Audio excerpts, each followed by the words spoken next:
그리스도의 풍성하신 은혜와 사랑이 늘 함께 하시길 바랍니다. 오늘로부터는 로마서 12장을 시작을 하는데요. 로마서 12장 1절로 8절까지의 말씀, 생명의 삶 큐티 8월 20일자 말씀이 되겠습니다. 여러 번 로마서의 큰 대강에 대하여 말씀드리는데 로마서 1장으로부터 8장까지는 교리적인 부분이고 특별히 로마서 8장에서 그 정점을 이뤘다고 할 수 있습니다. 9장부터 11장은 이스라엘의 문제인데 아브라함의 자손 혹은 이스라엘 곧 야곱의 12지파 후손들 중에 육신의 혈통으로 구원받는 것이 아니라고 하는 것을 아브라함을 들어서 변증을 했습니다. 하갈에게서 난 자식, 또 사라에게서 난 자식, 그두라에게서 난 자식이 다 아브라함의 자손인데 언약의 자손은 이삭이었다. 말씀. 그래서 그것을 들어서 이방인 중에서도 구원받을 이들이 있는데 그들도 택정함을 입은 이들이고 그들을 보고 이스라엘 무리 가운데서 오늘날 혈통의 이스라엘 가운데서 마지막 날에 그리스도께로 돌아올 이들도 있는데 그들이 곧 택정함을 입은 자들이다. 구원받을 이스라엘 사람들이다. 그런 말씀이 9장, 10장, 11장에 나와 있었습니다. 자, 오늘로부터는 12장인데 12장에서 16절은 그리스도인의 윤리라 그렇게 흔히들 이야기를 합니다.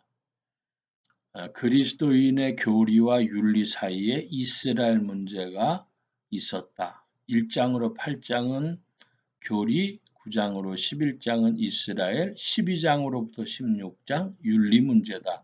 이렇게 말씀드리겠습니다. 자, 이제 12장 1절로부터 2절 말씀 봅니다. 그러므로 형제들아 내가 하나님의 모든 자비하심으로 너희를 권하노니 너희 몸을 하나님이 기뻐하시는 거룩한 산제물로 드리라. 이는 너희가 드릴 영적 예배니라. 너희는 이 세대를 본받지 말고 오직 마음을 새롭게 함으로 변화를 받아 하나님의 선하시고 기뻐하시고 온전하신 뜻이 무엇인지 분별하도록 하라. 여기 보니까 1절에 예배라는 단어가 나와요. 예배. 구약에서는 제사입니다. 구약의 제사, 신약의 예배인데 어떻게 드렸냐? 신약의 예배도 말씀이 있고 찬미, 찬송이 있고 그리고 기도가 있고 이런 것들로 예배를 구성하고 있었습니다. 그러니까 일상적인 삶을 살아가는 사람들에게서는 그것이 매우 신령한 일이 되겠죠. 일상에서는 생활의 삶을 살아가다가 이제 예배 드릴 때 생각해 보지 못했던 말씀을 또 세상의 노래가 아닌 찬송을 그리고 하나님 앞에서 기도를 이런 것들이 큰 예배인데 그 앞에 영적이란 말을 붙으니까 이거 뭐 더 어떻게 신령할 수 있느냐 이런 생각을 합니다. 우리가 예배를 드리는데 그 앞에 영적 예배는 무엇이 영적 예배인가? 몸을 산제물로 드리는 것이 영적 예배라는 거예요. 몸을 산제물로 드린다. 이것은 쉽게 말하면 생활 속에서 예배 드린다고도 하겠습니다. 예배는 생활을 떠나서 하나님 앞으로 나아가는 모습이었는데 그게 오히려 더 영적 예배를 되니까 몸으로 드리는 산제사, 산제물이 되어지는 생활 문제가 되는 것입니다. 영 거꾸로 되는 것이죠. 재밌는 이야기를 좀 하면 운동선수들이 몸을 쓰는 운동선수들이나 이런 분들이 오히려 책을 많이 읽는 사람들이 있다는 거예요. 운동선수들에게는 책 읽는 일이 리크리에이션입니다. 새로운 창조, 버전을 달리 해가지고 활동해 보는 것이 그 현장에서 떠나서 새로운 창조를 줍니다. 그러니까 운동선수들에게는 새로운 활력을 주기 위해서 어떤 인식이나 깨달음을 가지고 자기의 그 운동의 상황에서도 적용할 수 있는 그런 통찰력, 지혜 그런 것을 독서에서 얻게 된다는 거예요. 우리가 생각보다도 운동선수들이 책을 많이 읽는다 그럽니다. 자, 그런데 공부 많이 하는 책상 물림이 되는 학자들이나 이런 사람들에게는 무엇이 리크리에이션이냐? 그러면 산책을 한다든지 혹은 무슨 격렬한 운동을 하는 사람들도 왕왕 있고 그래서 칸트라고 하는 사람이 날마다 정해진 시간에 산책을 했다고 하지 않습니까? 서로 반대되는 것이죠. 그것처럼 우리가 일상을 떠나서 신령한 모습을 갖는 예배로 우리의 생활을 새롭게 한다면 또 이 예배를 드리는 사람은 자신의 몸으로 생활로 거룩한 산제사를 드리는 겁니다. 생활과 예배가 서로 긴밀하게 연결이 되어져 있고 서로 그 실제를 드러내 주는 것이죠. 그래서 유명한 구절입니다.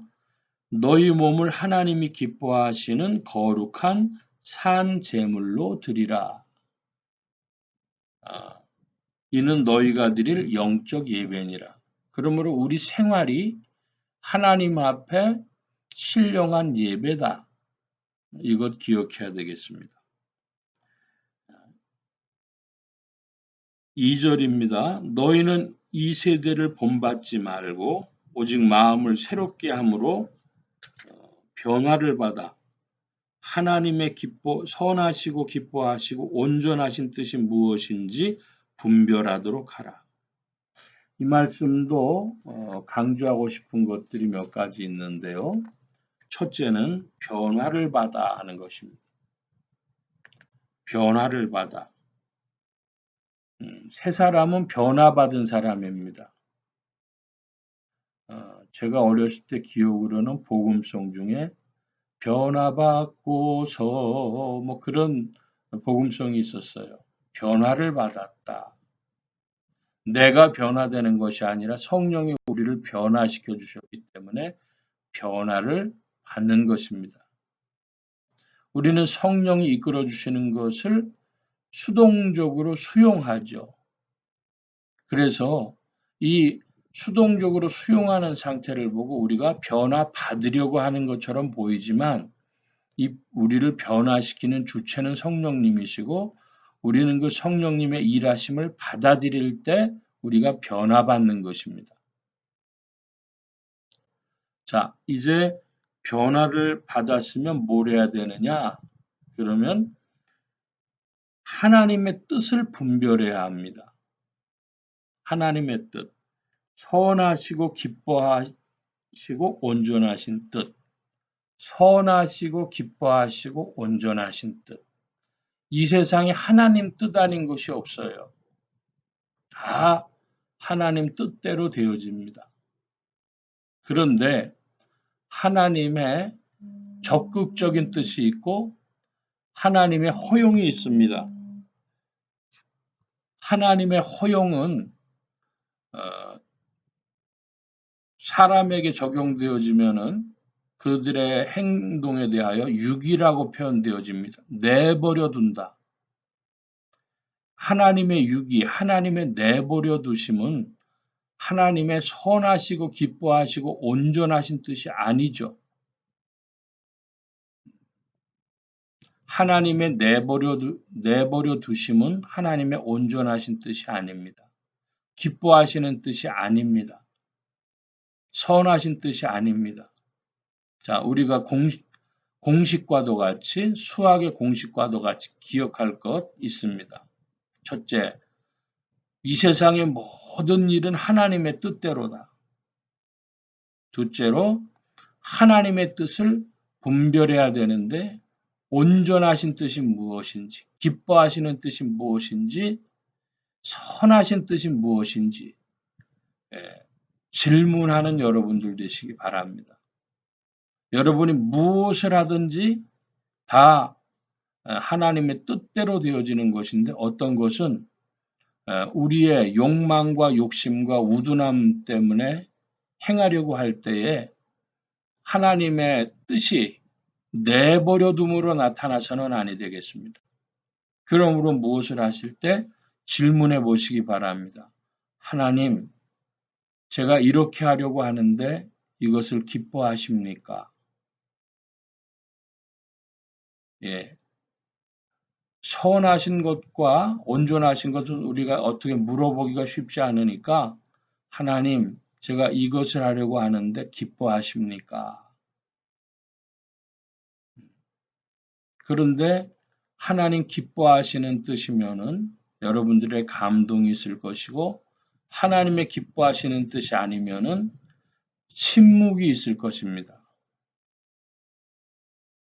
그리스도 예수 안에서 진심으로 질문하시면 그와 같은 응답이 올 줄로 믿습니다. 감동이냐 침묵이냐. 침묵일 때 여러분이 행하시는 것은 한국말로 여름날 돼지고기 먹는 것처럼 잘해야 본전이죠. 그런데 더 잘못하면 육입니다. 내버려 두심. 내버려 두심은 하나님의 온전하신 뜻과 반대되는 것입니다. 그러므로 우리는 하나님 이 일을 기뻐하십니까? 이렇게 질문했을 때에 응답 주지 아니하시면 응답 주지 아니하시는데도 행하면 유기, 그것은 큰 손실이 있죠. 그런데 하고 싶어요. 내가 생각할 때는 하나님이 기뻐하실 수 있을 것도 같은데 아닌 것 같아요. 바울이 그런 경험을 했습니다. 사도행전에서 바울이 소아시아, 오늘날 터키 지역으로 선교를 가려고 하는데 자꾸만 길이 막혀요. 자기의 마음속의 열심은 선교하고 싶은 그런 열정이었죠. 그런데 바울에게 허락을 안 하시는 겁니다. 그러더니 어떤 일정한 타이밍이 되니까 이제 마게도냐 쪽에서 손짓하는 것을 그가 환상으로 보고 마게도냐 선교를 갑니다. 그러니까 하나님께서는 그래도 바울이 그 타이밍을 잃지 않도록 막아주셨죠. 그때 잘 사인을 깨달아야 하는 것입니다. 그런데도 불구하고 자신의 욕망대로 생각대로 하다가 유기함, 하나님의 내버려 두심 속이라면은 손실이 크고 하나님 감동 주지 아니하시는데도 일하면 열심히 해야 본전이고 하나님의 온전하신 뜻, 기뻐하시는 뜻, 선하신 뜻을 질문할 때에 우리가 하나님 앞에 기도하는 형식으로는 하나님, 기뻐하시는 뜻이 무엇인지 가르쳐 주세요. 이것을 행해야 되겠습니까? 아닙니까? 이렇게 질문하는 그런 총명함이 있는 신자들이 되시기를 바랍니다. 3절 내게 주신 은혜로 말미암아 너희 각 사람에게 말하노니 마땅히 그 이상의 생각할 그 이상의 생각을 품지 말고 오직 하나님께서 각 사람에게 나눠주신 믿음의 분량대로 지혜롭게 생각하라. 각 사람에게 나눠주신 믿음의 분량대로 지혜롭게 생각하라. 다른 성도에게 그 일이 가능했다고 나에게도 가능한 것이 아닙니다. 오늘 나의 믿음의 분량대로 하나님의 자녀들로서 예를 들어 젖 먹는 어린아이도 있고 초등학생도 있고 중고등학생도 있고 대학생 자식도 있고 직장인 자식도 있고 분가한 자식도 있는 것처럼 각각 수준대로 하나님이 양육하시는 것이 다르고 믿음의 분량이 다르죠. 사도 바울은 하나님의 말씀을 대할 때에 먹는 양식으로 비유했습니다. 이유식같이 젖을 먹는 아이들도 있고 이유식을 먹는 아이들도 있고 딱딱한 음식을 먹는 아이들도 있지 않느냐. 말씀을 대할 때도 마찬가지입니다. 그러므로 각자 믿음의 분량대로 행하는 여러분들 되시기를 축복합니다. 예, 쭉 읽고 마치겠습니다. 4절부터입니다. 우리가 한 몸에 많은 지체를 가졌으나 모든 지체가 같은 기능을 가진 것이 아니니 이와 같이 우리 많은 사람이 그리스도 안에서 한 몸이 되어 서로 지체가 되었느니라. 우리에게 주신 은혜대로 받은 은사가 각각 다르니 혹 예언이면 믿음의 본수대로 혹 섬기는 일이면 섬기는 일로 혹 가르치는 자면 가르치는 일로 혹 위로하는 자면 위로하는 일로 구제하는 자는 성실함으로 다스리는 자는 부지런함으로 긍휼을 베푸는 자는 즐거움으로 할 것이니라. 그리스도 예수의 몸된 교회 안에서 각각 맡은 바 믿음의 분량대로 믿음의 은사대로 일하며 주님의 나라에 동참하고 섬기는 여러분들 되시기를 바랍니다. 기도합니다. 만복의 근원 되신 하나님 함께해 주셔서 오늘도 주의 은혜 가운데 우리의 발걸음을 인도하심에 우리의 몸으로 산제사를 영적 예배를 드리는 성도들 되게 해 주실 때 성령님 더욱 지도하시고 인도하여 주셔서 주님의 기뻐하시는 뜻을 질문하며 전진케 하여 주시옵소서. 오늘도 이 모양 저 모양 도우시고 이끌어 주심에 온 교회와 성도들과 죄종들이 함께 하시고 예수 소망 교회와 온 성도들과 부족한 종에도 함께 하시며 복음 전파와 영혼 구원하는 일에 주 안에 동참하며 쓰임 받으며 전진케 하옵소서. 도우심을 구하며 감사하며 의지하올 때에 예수 그리스도의 이름으로 기도하옵나이다. 아멘. 하늘에 계신 우리 아버지여 이름이 거룩히 여김을 받으시오며 나라의 마옵시며 뜻이 하늘에서 이루어진 것 같이 땅에서도 이루어지이다.